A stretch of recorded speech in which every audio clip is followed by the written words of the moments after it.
কথা নতুন আপডেটে আমরা দেখব যে সঞ্চিতা অগ্নির বউ হিসেবে পছন্দ করে কথাকে। বিস্তারিত জানতে সম্পূর্ণ ভিডিওটি লাইক দিয়ে দেখতে থাকুন। কথাটা গড়ালে যাওয়ার জন্য বাসে উঠে পড়লে ছোটকা বলে, এরকমভাবে চুপচাপ গেলে হবে? গান গাইতে গাইতে চলো, তবেই তো মজা হবে।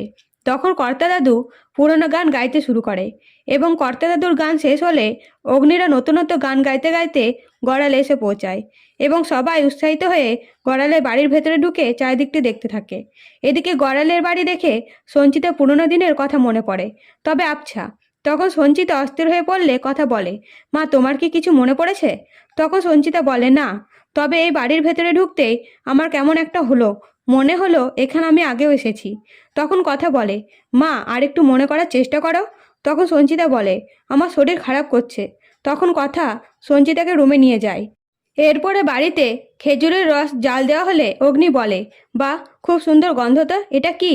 তখন কর্তা দাদু বলে, এটা খেজুরের রস। সেটাও জানে না এই পাচক। তখন কথা বলে, এটা খেজুরের রস, এটাকে জাল দিয়ে আমরা গুড় তৈরি করব। আর সেই গুড় দিয়ে কালকে পিঠে বানাবো। তখন অগ্নি বলে, কথা এসব করে মায়ের স্মৃতি ফিরে আসবে তো? তখন কথা বলে, অবশ্যই ফিরবে, আমার মন বলছে। এই বলে কথা খেজুরের রস থেকে গুড় বানাতে বসে। তখনই হঠাৎ বাড়ির ছাদ ভেঙে পড়তে যায় কথার ওপরে। আর এই বিপদ থেকে রক্ষা করতে গিয়ে সঞ্চিতা আহত হয়। তো বন্ধুরা, এবার যদি কথাকে অগ্নির বউ হিসেবে পছন্দ করে সঞ্চিতা, তাহলে কেমন হবে? অবশ্যই কমেন্ট করে জানাবেন। ধন্যবাদ।